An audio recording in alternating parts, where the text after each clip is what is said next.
Hello students, इस video में हम आज सेकेंड यूनिट यानी कि खेल और पोषण का पहला टॉपिक देखेंगे, जिसका नाम है संतुलित आहार और पोषण। इसमें कोई संदेह नहीं है कि प्रत्येक व्यक्ति हष्ट पुष्ट यानी कि फिट रहना चाहता है, स्वस्थ रहना चाहता है। आहार एवं पोषण हमारी वृद्धि व विकास में अत्यंत महत्वपूर्ण भूमिका निभाता है, यानी कि हमारी ग्रोथ हो, हमारा डेवलपमेंट हो, इसमें इम्पोर्टेंट रोल होता है आहार और पोषण का। यह हमारे स्वास्थ्य को बनाए रखने में सहायक होता है। वैसे तो पोषण की आवश्यकता प्रत्येक व्यक्ति के लिए जरूरी होता है, लेकिन खेलों में भाग लेने वाले व्यक्तियों के लिए तो ये और भी अधिक जरूरी है। उचित पोषण की सहायता से खिलाड़ी अपने खेल प्रदर्शन को बढ़ा सकते हैं। यहाँ तक कि खिलाड़ियों को उचित पोषण प्रदान करने के लिए कुछ सप्लीमेंट्स भी जरूरी होते हैं। मतलब जो पोषक तत्व उनको अपने खाने भोजन में नहीं मिल पा रहे हैं, उनको अलग से दवाइयों या पाउडर या टैबलेट के रूप में लिया जाता है। चलिए अब देखते हैं मीनिंग ऑफ बैलेंस्ड डाइट यानी कि संतुलित आहार का अर्थ क्या होता है। संतुलित आहार देखते हैं।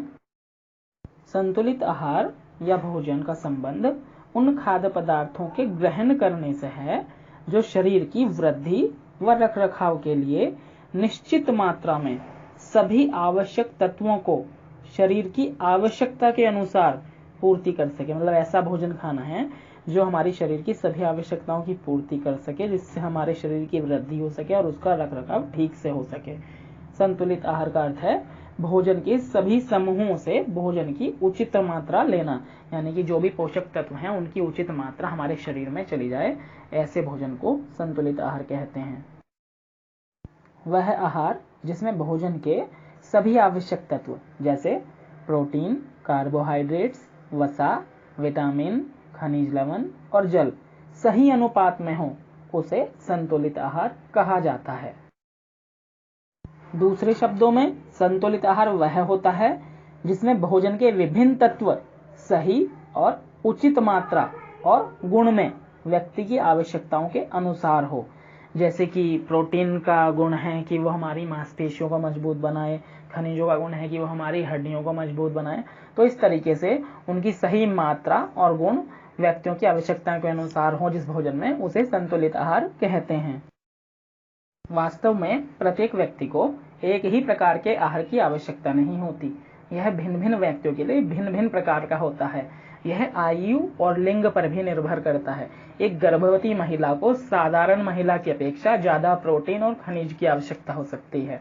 इसी प्रकार से एक मजदूर को साधारण ऑफिस में बैठने वाले व्यक्ति की अपेक्षा ज्यादा ऊर्जा की आवश्यकता हो सकती है, उसे ज्यादा कार्बोहाइड्रेट की जरूरत हो सकती है। इसी तरीके से बच्चों के मुकाबले बड़ों को ज्यादा कैलोरीज की जरूरत हो सकती है। तो इस तरीके से भिन्न भिन्न व्यक्तियों के लिए यह भिन्न भिन्न प्रकार का होता है। एक अन्य परिभाषा के अनुसार विभिन्न खाद्य पदार्थों से निर्मित वह आहार जो शरीर को सभी पौष्टिक तत्व उसकी न्यूनतम शारीरिक आवश्यकता के अनुपात में प्रदान करता है, संतुलित आहार कहलाता है।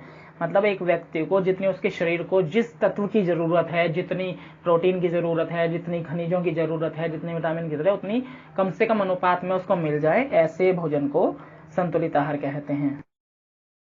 संतुलित आहार के लिए निम्नलिखित बिंदुओं को ध्यान में रखना आवश्यक है। पहला, इसमें उचित मात्रा में सभी आवश्यक तत्वों का समावेश होना चाहिए, जैसे कि प्रोटीन, कार्बोहाइड्रेट, वसा, विटामिन, खनिज लवण और जल, इनका सही मात्रा में समावेश हो।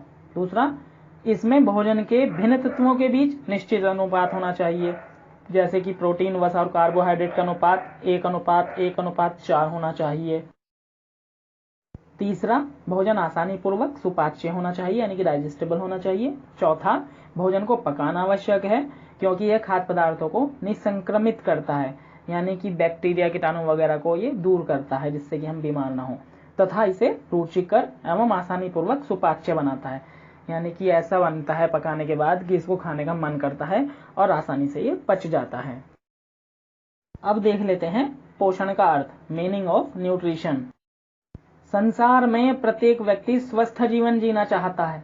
किसी व्यक्ति का सामाजिक या आर्थिक स्तर जैसा भी हो, उसके स्वास्थ्य का मुख्य आधार भोजन ही होता है, यानी कि कोई अमीर हो, गरीब हो, ऊंचे पद का हो, नीचे पद का हो, सबके लिए भोजन एक आधार का काम करता है। अतः भोजन एवं पोषण का ज्ञान होना प्रत्येक व्यक्ति के लिए अत्यंत आवश्यक है।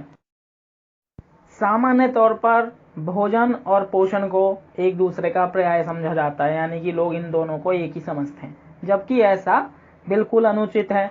वास्तव में भोजन का अर्थ उन सभी पदार्थों से होता है जिनका उपभोग करके मानव जीवित रह सकता है।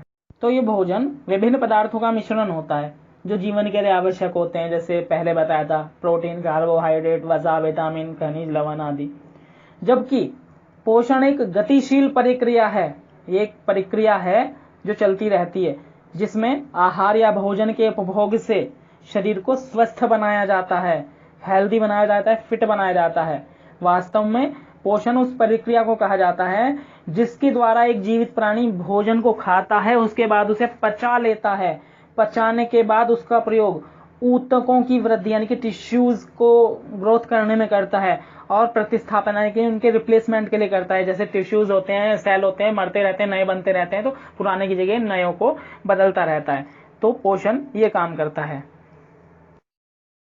पोषण भोजन के विज्ञान के रूप में परिभाषित किया जा सकता है जिसका संबंध स्वास्थ्य से है। दूसरे शब्दों में यह कहा जा सकता है कि पोषण भोजन का विज्ञान है जो उस प्रक्रिया से संबंधित है जो बताती है कि भोजन कैसे पचता है, पोषक तत्व कैसे अवशोषित होते हैं, वे उनको द्वारा प्रयोग किए जाने के लिए कैसे वितरित होते हैं और अपशिष्ट पदार्थ शरीर से कैसे बाहर जाते हैं। तो आप जब कोई भोजन खाते हैं तो उसके पोषक तत्वों को आंतें ऑब्जर्व कर लेती हैं और वितरण प्रणाली के द्वारा वो शरीर के अलग अलग हिस्सों में जहां जिस चीज की जरूरत हो वहां पहुंच जाता है। जैसे मांसपेशियों की मजबूती बनाने के लिए प्रोटीन की जरूरत है, तो इस तरीके से सभी पोषक तत्व शरीर को ऊतकों के वृद्धि करने के लिए और रिप्लेसमेंट के लिए बट जाते हैं। तो इस तरीके से जो अपशिष्ट पदार्थ होंगे, जो फालतू के पदार्थ होंगे, वो बाहर निकाल दिए जाते हैं। तो इसको पोषण कहते हैं। तो स्टूडेंट्स, इस वीडियो में इतना ही। आगे की वीडियोस में हम मैक्रो और माइक्रो न्यूट्रिएंट्स देखेंगे, यानी कि वृहत पोषक तत्व देखेंगे और सूक्ष्म पोषक तत्व देखेंगे। आज के लिए जनहित में एक संदेश, जल जीवन है, इसको व्यर्थ न बहने दें। Thank you, have a nice day.